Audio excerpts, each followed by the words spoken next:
श्रीपादराजं शरणं प्रपद्ये. अध्याय 32.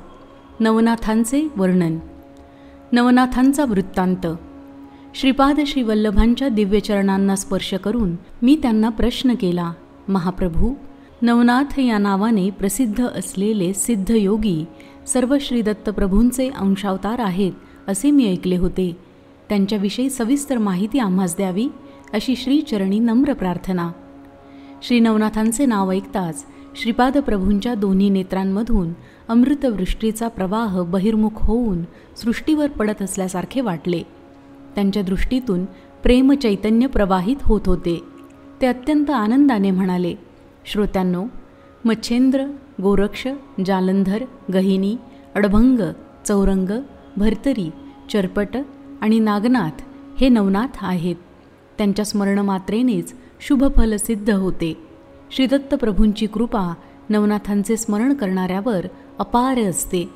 कलियुगाच्या प्रारंभापूर्वी श्रीकृष्णाने उद्धवासारख्या महान भक्ताबरोबर तसेच समस्त यादवांबरोबर चर्चा करून आज नवनाथ या नावाने जाणले जाणाऱ्या नवनारायणांचे स्मरण केले. ऋषभ चक्रवर्तीला 100 पुत्र होते. त्यातील नारायण अंशाने जन्मलेल्या 9 जणांना नवनारायण म्हणतात. त्यांची नावे कवी, हरी, अंतरिक्ष, प्रबुद्ध, पिप्पलायन, अविर्होत्र, द्रुमिल, चमस, करभाजन अशी होती. हे सगळेच अवधूत स्थितीमध्ये राहणारे सिद्ध पुरुष होते. माझ्या आज्ञेप्रमाणे या नवनारायणांनी धर्मसंस्थापनार्थ नवनाथ या नामरूपाने पृथ्वीवर पुन्हा अवतार धारण केला. प्रथम पुत्र कवी हा मच्छेंद्रनाथ या नावाने जन्मला.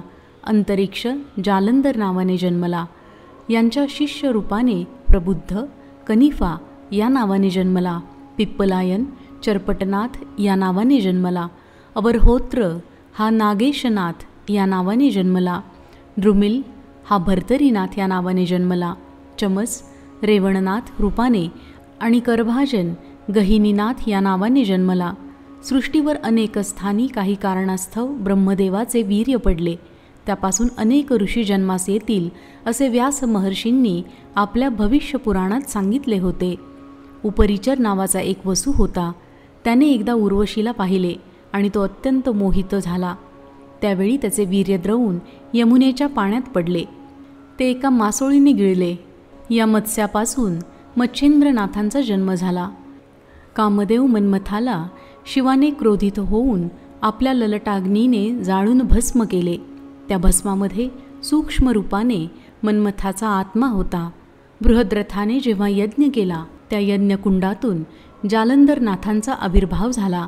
रेवा नदी म्हणजे सध्याची नर्मदा नदी, या नदीमध्ये पडलेल्या ब्रह्मवीर्यापासून रेवणसिद्धांचा जन्म झाला.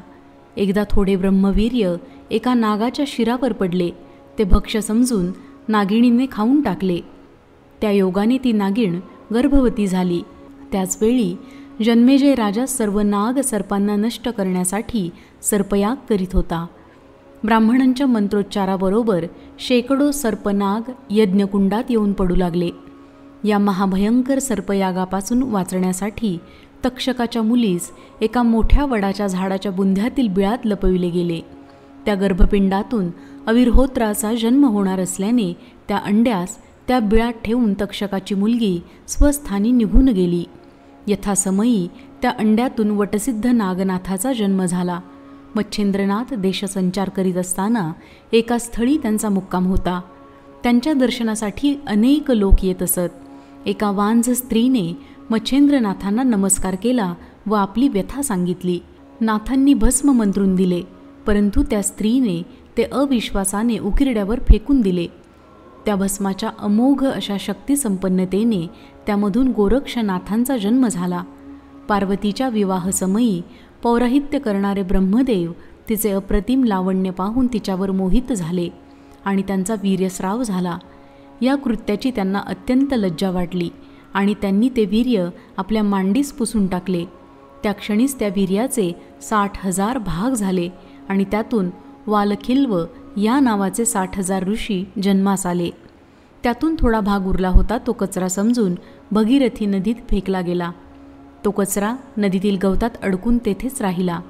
त्यामध्ये पिपलायनाचा आत्मा शिरला आणि चर्पटनाथाचा जन्म झाला.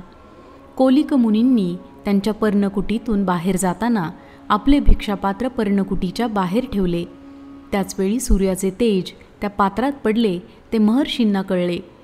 त्यांनी ते पात्र तसेच सांभाळून ठेवले.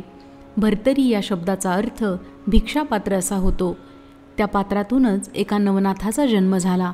त्यामुळे त्यांचे नाव भर्तरीनाथ असे पडले.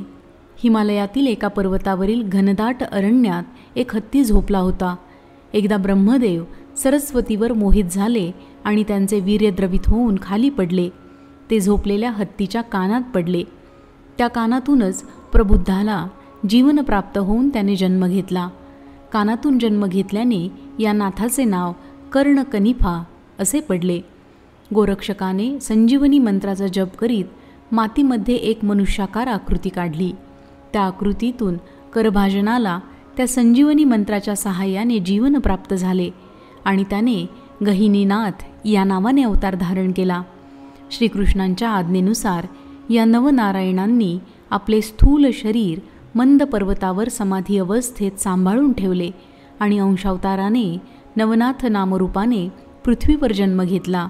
धर्मसंस्थापनेचे महान कार्य करण्यासाठीच या नवनाथांचा अवतार झाला होता.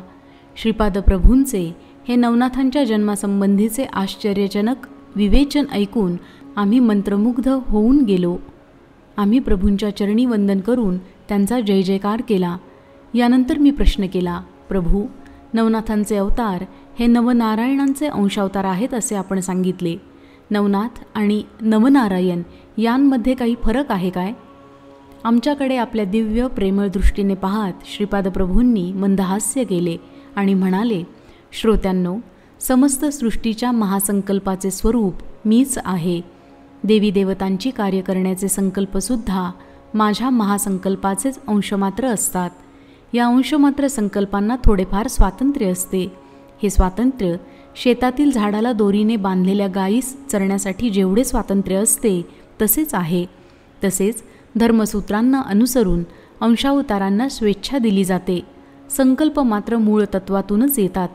त्यांचे योग्य प्रकारे नियंत्रण करणे हे अंशावतारातले कार्य असते. कोणतीही समस्या निर्माण झाल्यास अंशावतार त्या समस्येच्या निराकरणासाठी मूलतत्वाकडे निवेदन घेऊन येतात. मूलतत्वाकडून अनुमती घेऊन जीवांचे कल्याण करतात. या अंशावतारात राग, लोभ, मदमत्सर, अहंकार असे मानवी दुर्गुण नसतात.